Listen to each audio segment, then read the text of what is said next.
Mister Chandra پال، ریتا اب تک جھوٹ بولتی رہی ہے۔ رات اس نے بتایا کہ نشہ آور پیکٹ اسے ایک ہم جماعت لڑکی دیتی تھی۔ شوبھا بتا رہی تھی وہ کوئی غیر ملکی لڑکی تھی، اس کا باپ اقوام متحدہ کے نمائندے کے دفتر میں تھا۔ اس لڑکی کی دوستی لڑکوں سے بھی تھی، وہ ان سے فری ہو کر ملتی تھی، شاید انہیں بھی ہیروئن دیتی تھی۔ اس لڑکی کے باپ کا تبادلہ کہیں اور ہو گیا ہے۔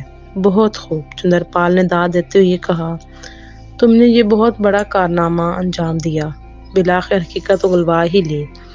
پہلے تو اس نے ایک عجیب سی کہانی سنائی تھی کہ وہ دو آدمی تھے، شوبھا بولی، ایک لمبا اور دوسرا چھوٹا۔ چندر پال چونکا، یہ دو آدمی والی کہانی اس نے کہاں سے گھڑی؟ چندر پال نے سڑک سے نگاہیں ہٹا کر اس کی طرف دیکھا۔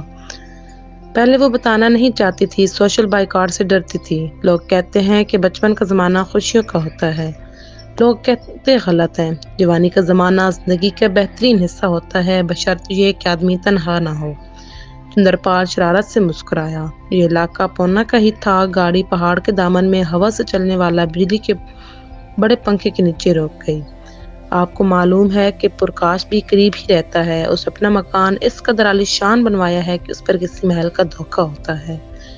چندر پال نے کھانے کے دوران کہا، آپ اگر دیکھیں گی تو دیکھتی رہ جائیں گی۔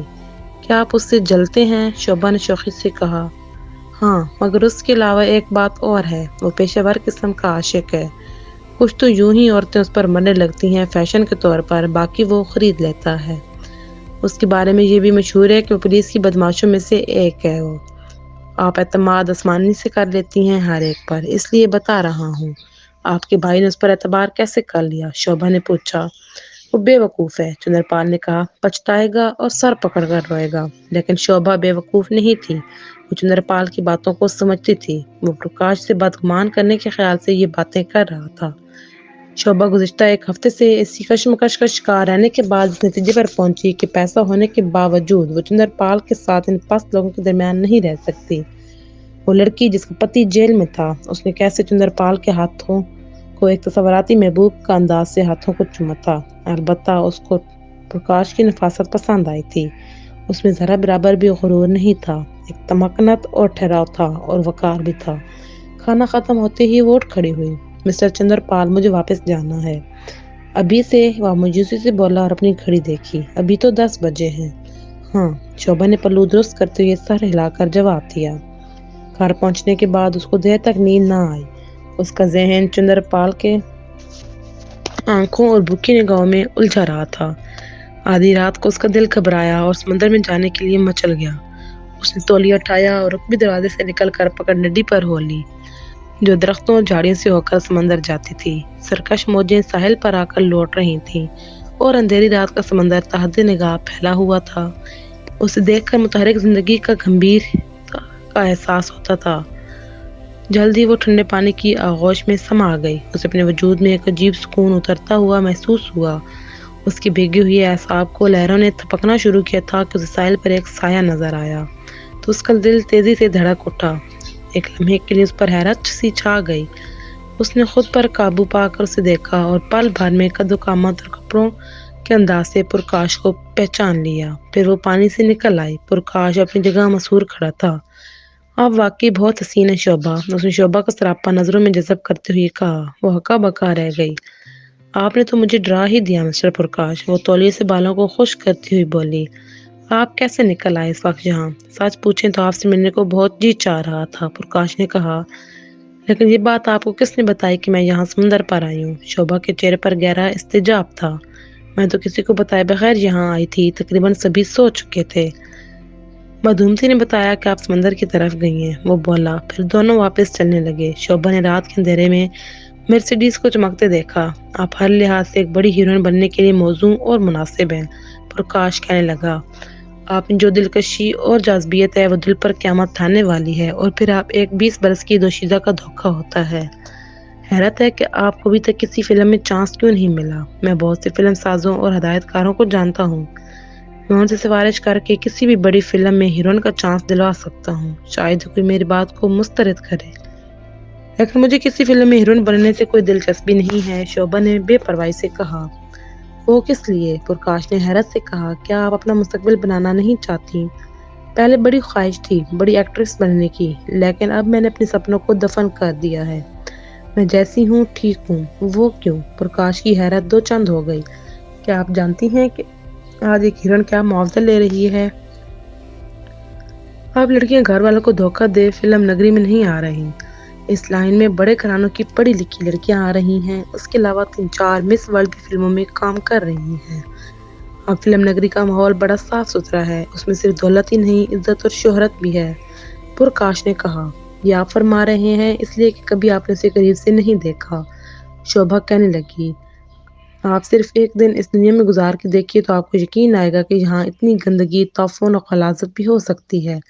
اس دنیا کا ماحول کیسے صاف ستھرا رہ سکتا ہے جہاں مرد اور عورت آزادانہ میل جول اور زندگی گزارتے ہیں۔ ان کے نزدیک عورت کی عزت و آبرو کو کوئی وقت اور اہمیت نہ ہو۔ یہاں سب پیسوں کے لیے آتے ہیں، یہاں کچھ پانے کے لیے بہت کچھ کھونا پڑتا ہے۔ جتنی مس ورلڈ ہیں وہ بھی تو مجبور ہیں۔ مجھے تو اب اس دنیا سے گھن اور نفرت ہونے لگی ہے۔ پرکاش خاموشی سے سنتا رہا۔ شوبھا کی کوئی بات غلط نہیں تھی اور وہ اسے انکار نہیں کر سکتا تھا۔ مجھے مسٹر جوشی نے اس لڑکی کے بارے میں بتایا تھا۔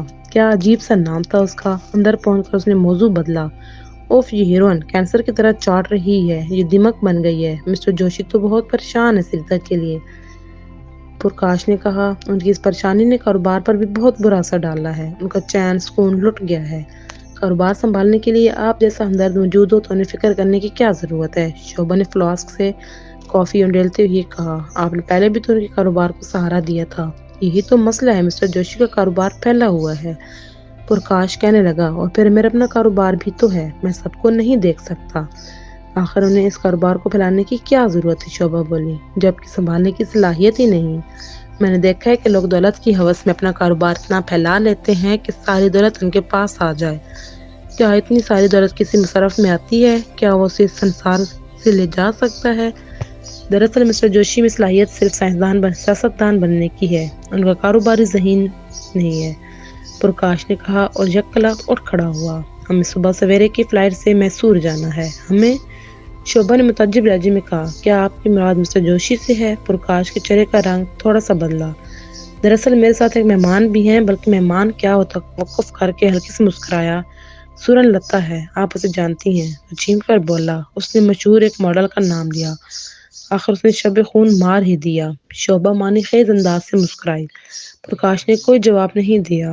اس کی نئے ماڈل کی مرسیڈیز نظروں سے اوجھل ہو جانے کے بعد شوبھا سوچتی رہی کہ مہمان کو گھر بلا کر میزبان اتنی رات کیا لینے آیا تھا اس کے پاس۔ اگر سورن لتا میں اس سے زیادہ کشش ہوتی تو اسے اپنا لیتا۔ دراصل پرکاش کو اس کی محبت اور کشش اتنی رات کھینچ لائی تھی، کشاں کشاں۔ شوبھا نے غرور سے سوچا اور سکون سے سو گئی، لیکن یہ ایک شب کا غرور تھا جو یوں ٹوٹ گیا جیسے کانچ۔ سورن لتا نے اسے ایک دکان سے نکلتے دیکھ کر آواز دی، مس شوبھا، شوبھا۔ شوبھا نے ایک نامانوسی نسوانی آواز سنی۔ اس نے پلٹ کر دیکھا، وہ سورن لتا تھی۔ اس کے پاس آ کر بولی، میں آپ سے ایک بات کہنا چاہتی ہوں پرکاش کے بارے میں۔ وہ اس کے ساتھ بولی۔ سورن لتا نے سیاہ چشمہ پہن رکھا تھا اور وہ بہت خوبصورت لگ رہی تھی۔ ادھر دیکھیے، سورن لتا نے چشمہ اتار کر کہا۔ شوبھا بھنجکا کے رہ گئی، اس کی آنکھ نیلی پڑ کر سوج گئی تھی۔ کیا اس نے آپ کو مارا ہے؟ شوبھا نے ہمدردانہ لہجے میں پوچھا۔ ہاں، سورن لتا سر ہلا کر کہنے لگی۔ آدھی رات کو مجھ سے کچھ پوچھے اور بتائے بغیر گاڑی لے کر معلوم نہیں کدھر نکل گیا تھا۔ کوئی گھنٹہ بھر بعد آیا تو میرا شکایت کرنا اور پوچھنا غضب ہو گیا۔ اس نے مجھے گالیاں دی، مجھے بہت بری طرح مارا، کچھ روپے میرے سامنے پھینکے اور مجھے دھکے دے کر نکال دیا۔ مجھے بہت افسوس ہے، شوبھا نے دکھتی دل سے کہا۔ افسوس تو آپ کو تب ہوگا جب کسی دن یہ سب کچھ آپ کے ساتھ ہوگا، وہیں پہ تلے لہجے میں کہنے لگی۔ اس کی آنکھیں لال ہو رہی تھیں۔ وہ عورت کو اس طرح ذلیل کرتا ہے اور کرتا رہے گا، وہ جنونی ہے، اسے پاگل پن کے دورے پڑتے رہتے ہیں۔ میں ان درجنوں لڑکیوں سے ملوا سکتی ہوں جو میری طرح ذلیل ہوئی۔ وہ عورت کو پاؤں کی جوتی سمجھتا ہے۔ تمہیں سب کچھ معلوم تھا، اس کے باوجود تم پرکاش کے ساتھ چلی آئیں، شوبھا نے ڈوبتے لہجے میں کہا۔ ہاں، سورن لتا نے سر ہلایا۔ پیسے بھی دیے ہیں اس نے مارنے کے بعد۔ اس سے پہلے بھی بہت کچھ اینٹ چکی ہوں، آپ اگر چاہیں تو اسے سودا کر سکتی ہیں۔ شکریہ، مجھے ضرورت نہیں، شوبھا نے کہا اور ایک خالی ٹیکسی روک کر اس میں بیٹھ گئی۔ اگلے 2 دن اس نے جس کرب اور اذیت میں گزارے وہ جانتی تھی یا اس کا بھگوان۔ سورن لتا کے الفاظ خنجر بن کر اس کے وجود پر لگتے رہے۔ تیسرے دن وہ چندرپال کے ساتھ کار میں بیٹھی اپنے خیالوں میں گم بیٹھی تھی۔ کی کار ایک جھٹکے سے رک گئی۔ اس نے دیکھا کہ وہ کالیشان محل نما کوٹھی کی پورچ میں کھڑی ہے۔ مغل طرز کے سونوں کے درمیان وردی پوش دربان استادہ تھے۔ یہ کون سی جگہ ہے؟ اس نے حیرت سے چندر پال کی طرف دیکھا۔ وہ گاڑی سے اتر چکا تھا۔ یہ پرکاش کا گھر ہے، اس نے جواب دیا۔ میں نے سوچا کہ تمہیں ایک نظر دکھا دوں کہ وہ کس ٹھاٹ سے رہتا ہے۔ ویسے بھی یہ مکان دیکھنے کی چیز ہے۔ فلمی ستارے اس مکان کو دیکھنے آتے رہتے ہیں۔ شوبھا کے قدم رک گئے تھے۔ وہ واپسی ناممکن تھی کیونکہ دربان کے لیے بھاری 24 دروازے کھول دیے تھے۔ پرکاش اسے دیکھ کر حیران رہ گیا۔ شوبھا کو اس کی آنکھوں میں حسد اور رقابت صاف دکھائی دی، لیکن اس نے پرواہ نہ کی۔ آپ تو ہوائی جہاز سے میسور جا رہے تھے؟ شوبھا نے پوچھا۔ کیوں نہیں گئے؟ مجھے ایک موٹر بوٹ کی آرائش کا کام کرنا تھا، وہ مکمل نہ ہو سکا تھا، اس لیے میں نے پروگرام ملتوی کر دیا، پرکاش نے جواب دیا۔ چندر پال کو اچانک اپنے سگریٹ یاد آ گئے۔ وہ گاڑی کی طرف واپس چلا گیا۔ آپ کی مہمان نوازی کا مظاہرہ دیکھنے کا اتفاق ہوا، شوبھا نے طنزیہ لہجے میں کہا۔ مجھے سورن لتا ملی تھی 3 دن پہلے۔ مجھے نہیں معلوم تھا آپ اتنے شائستہ اور مہذب آدمی ہیں کہ عورت پر ہاتھ اٹھاتے ہیں۔ کیا اس نے آپ کو یہ نہیں بتایا کہ میں نے اسے اپنے ہیرے کے کاف لنگ چراتے ہوئے پکڑ لیا تھا؟ پرکاش نے کہا۔ اگر اس نے چوری کی تھی تو پولیس کے حوالے کر دیتے، شوبھا بولی۔ بے وقوف ہیں آپ، میں اس کلف لنگ کے لیے ایک جوان لڑکی کو پولیس کے حوالے کر دیتا؟ آپ ہماری پولیس کو جانتی نہیں ہیں، وہ ایسی مجبور عورت کو کھلونا بنا لیتے ہیں، پرکاش نے کہا۔ اگر اتنا ہی خیال تھا اس غریب کا تو اسے جانے دیتے، شوبھا تن سے بولی۔ وہ کافلنگ ہیرے کے تھے اور آپ کو کیا معلوم اسے میں نے خود کتنی چیزیں دی ہیں، پرکاش نے برہمی سے کہا۔ اگر آپ میری جگہ ہوتی تو کیا کرتی؟ شاید وہی جو آپ نے کیا، شوبھا نے خفت سے کہا۔ اسی وقت چندر پال سگریٹ لے کر آ گیا۔ مس شوبھا، آپ کے لیے فون آیا تھا، آیا نے کہا۔ آپ کے والدین 9 بجے ممبئی کے ایئرپورٹ پر پہنچ رہے ہیں۔ شوبھا کی کچھ سمجھ میں نہ آیا اور پھر ہوائی جہاز سے پہنچنے کی خبر سن کر اس کا دل دھک دھک کر اٹھا۔ جب اس کے جیون ساتھی استارا کو بھی موت نے نگل لیا تھا تب اسے ہوائی جہاز کے سفر سے خوف آتا تھا۔ وہ جانتی تھی کہ موت تو ہر سفر میں ساتھ ہوتی ہے، بس، ٹرین یا گاڑی۔ وقت بہت کم تھا۔ سوچے سمجھے بغیر ہی وہ اسی وقت ایئرپورٹ بھاگی۔ اس کے پہنچتے ہی دہلی سے فلائٹ پہنچی تھی جس میں اس کے والدین آ رہے تھے۔ مسافر نکلنے لگے اور وہ منتظر رہی یہاں تک کہ آخری مسافر بھی چلا گیا۔ اس کے خیال سے شاید فلائٹ ان سے کسی وجہ سے چھوٹ گئی ہوگی۔ اس نے 2 گھنٹے بعد پہنچنے والی فلائٹ کے مسافروں کی فہرست میں ان کا نام تلاش کیا۔ پھر مایوس ہو کر امارا سے باہر نکل آئی۔ اس کی چھٹی حیض اسے انجانے خطرے سے خبردار کر رہی تھی۔ اس کے والدین کے آنے کی کوئی وجہ نہیں تھی۔ اگر انہیں آنا ہوتا تو وہ 2-3 دن پیشتر اس سے فون پر رابطہ کر کے اسے باخبر کر دیتے۔ بوڑھے لوگ یوں کھڑے کھڑے روانہ ہونے کے عادی نہیں تھے جب تک ہنگامی حالات نہ ہوں۔ ایک پبلک بس سے اس نے گھر کا نمبر ملایا تو ماں نے فون اٹھایا اور اس کی آواز سن کر پوچھا، شوبھا خیریت تو ہے بیٹی، کیسی ہو؟ خیریت ہے ماں جی، شوبھا نے جواب دیا۔ میں نے سوچا کہ خیریت معلوم کر لوں۔ پتا جی کیسے ہیں؟ ٹھیک ہے، لیکن تم مجھے کچھ پریشان لگ رہی ہو۔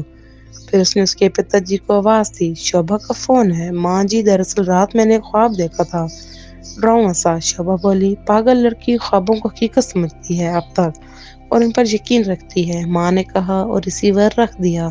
اس نے پارکنگ لاٹ سے گاڑی نکالی اور واپس بھاگی۔ خطرے کے احساس نے اس کے سارے جسم پر سنسنی دوڑا دی تھی، رگوں میں لہو سرد ہو رہا تھا۔ اب اس میں کوئی شبہ نہیں رہا تھا کہ کسی نے اسے بیوقوف بنایا ہے۔ اسے گھر سے دور بھیجنے کا بہانہ کیا ہے؟ لیکن کس نے؟ آیا نے یا چندر پال نے؟ کیا سریتا نے اس سے پہلے جھوٹ بولا تھا یا بعد میں؟ اندھیری رات میں ہیڈ لائٹس 2 روشن لکیریں بناتی جا رہی تھی۔ اس نے اپنی زندگی میں کبھی اتنی تیز رفتاری سے گاڑی نہیں چلائی تھی۔ اس کی قسمت اچھی تھی کہ کئی جگہ وہ حادثے سے بال بال بچی تھی۔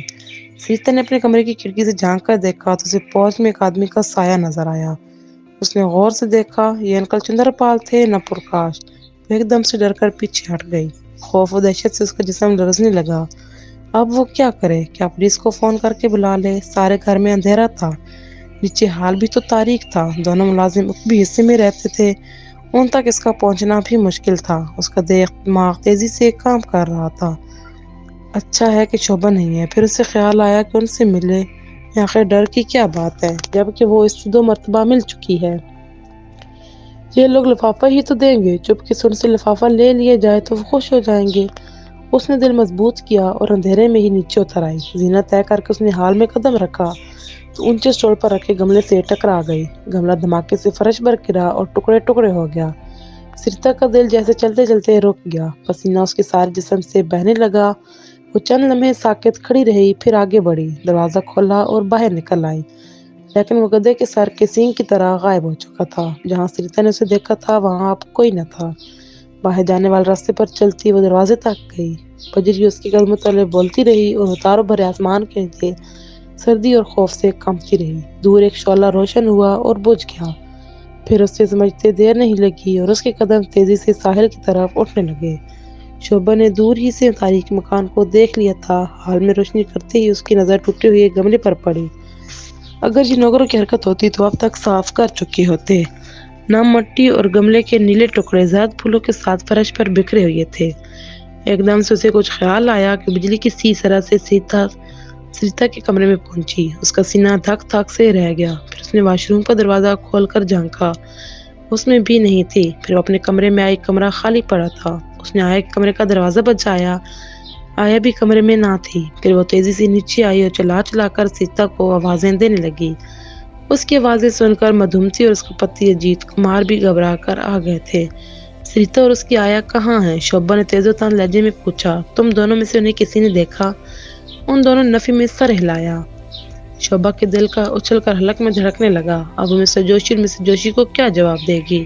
وہ لوگ اسے بیوقوف بنا کر اپنا کام کر گئے۔ اسے چاہیے تھا کہ سریتا کو اپنے ساتھ ایئرپورٹ لے جاتی، لیکن اسے اس وقت ہوش ہی کہاں تھا۔ میں بھی پولیس کو فون کر کے اطلاع دیتی ہوں، اس نے سینے میں سانسوں کی زیرو بم پر قابو پاتے ہوئے کہا۔ آپ ذرا باہر بھی دیکھ لیں، اجیت کمار نے کہا۔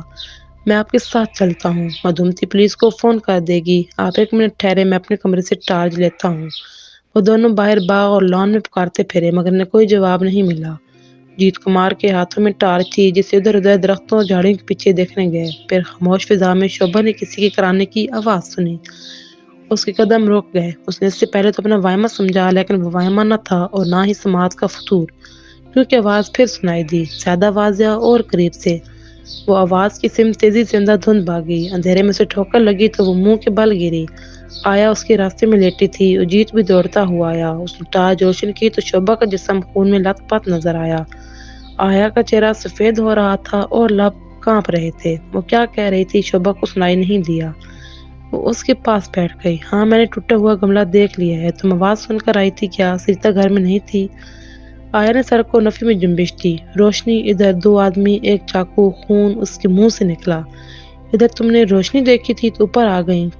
یہاں دو آدمی تھے، ان میں سے ایک کے پاس چاقو تھا۔ پھر شوبھا نے اس کا مطلب سمجھتے ہوئے کہا۔ آیا نے کوئی جواب نہیں دیا۔ شوبھا نے پلٹ کر دیکھا۔ ایمبولینس، شوبھا ذہنی لہجے میں چلائی۔ کیا یہ کوئی تماشا ہے جو تم کھڑے دیکھ رہے ہو؟ میں بھی جا کر فون کرتا ہوں، اجیت کمار نے کہا اور تیزی سے چلا گیا۔ آیا، شوبھا نے اس کے چہرے پر جھک کر پوچھا، سریتا کہاں ہے؟ کدھر ہے؟ کیا وہ اسے اپنے ساتھ لے گئے ہیں؟ آیا نے مشکل لبوں کو جنبش دی۔ معلوم نہیں۔ گاڑی کی آواز۔ شوبھا کھڑی ہو گئی۔ تم یہاں ٹھہرو، تم یہاں سے ہلنا نہیں، شوبھا نے مدھومتی کو تاکید کی۔